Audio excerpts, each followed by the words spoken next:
صحابہ کون ہیں جن کی بدولت آج ہم مسلمان ہیں؟ کہو سبحان اللہ۔ یہ چور مٹی کا علاقہ، مدنی صاحب چور مٹی ہے نا، چور مٹی کے علاقے میں جاؤ پشاور والوں، وقت آپ کے پاس نہیں ہوگا، آپ کے پاس وقت کم ہوگا، تھوڑا سا وقت نکالنا، چور مٹی کے علاقے میں جانا، وہاں سے کس سے پوچھنا یہ قبریں کس کی ہیں، یہ لوگ یہاں کیوں آئے ہیں؟ کاروبار کے لیے، تجارت کے لیے، ملازمت کے لیے، یہاں کا کوئی رشتہ دار تھا؟ جواب آپ کو ملے گا نہیں، کاروبار کے لیے نہیں آئے۔ پھر آپ یہ بھی سوال کرنا یہ لوگ کہاں سے آئے ہیں؟ آپ کو جواب ملے گا ملتان سے، سندھ سے، بلوچستان سے، یہاں ساتھ افغانستان سے یا انڈیا سے نہیں، آپ کو جواب ملے گا یہ لوگ عرب سے آئے ہیں اور کلمہ اور نبی کی دعوت کو لے کر آئے۔ کہو سبحان اللہ۔ کہاں سے چلے، کہاں پہ آئے اور کیا لے کر آئے؟ میں تو یوں کہوں گا اگر پشاور میں آج کوئی مسلمان بیٹھا ہے، ہم سارے مسلمان جو بیٹھے ہیں، یہ صحابہ کرام کی جوتیوں کا صدقہ ہے۔ کہو سبحان اللہ۔ پھر مجھے کیا لینے دو، میں 2 اشعار پڑھوں گا، اس کے بعد اجازت چاہوں گا، انشاءاللہ کل کی محفل میں پھر دوبارہ آپ سے ملاقات ہوگی۔ آمین محفلوں میں انشاءاللہ، جو ساری محفلوں میں آئیں گے ذرا ہاتھ اٹھا کر کہہ دو انشاءاللہ۔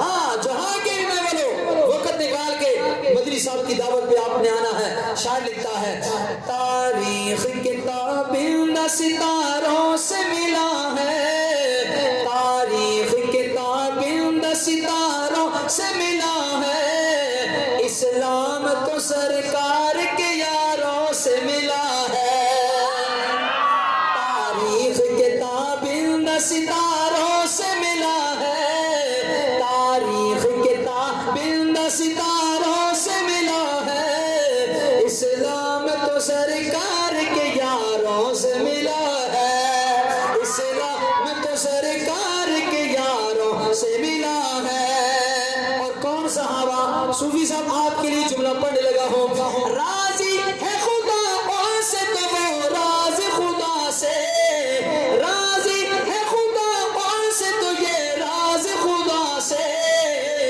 یہ ذکر قرآن کے پاروں سے ملا ہے، یہ ذکر تو قرآن کے پاروں سے ملا ہے، اسلام تو سرکار کے یاروں سے ملا ہے، اسلام تو سرکار کے یاروں سے ملا ہے۔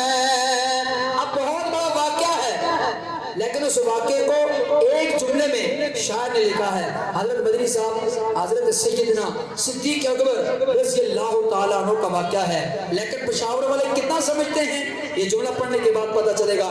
شاعر لکھتا ہے ایک رات گنے کی ہوئی تاروں سے زیادہ،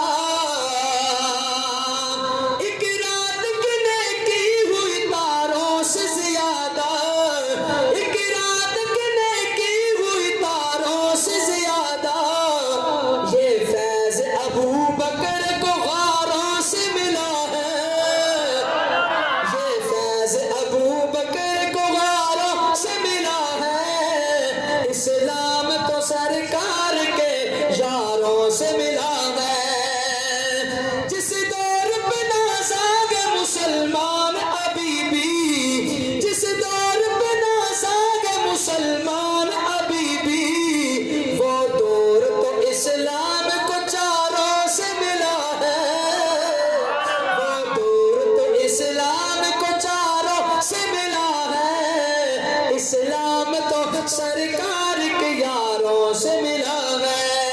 آخری جملہ، اب سب کو مدینے لے کے جانے جا رہا ہوں۔ کہاں لے کے جا رہا ہوں؟ صوفی صاحب کہاں لے کے جا رہا ہوں؟ اور کون کون مدینے جائے گا جو جانا چاہتا ہے؟ اللہ دونوں ہاتھ اٹھا کے کہ سبحان اللہ۔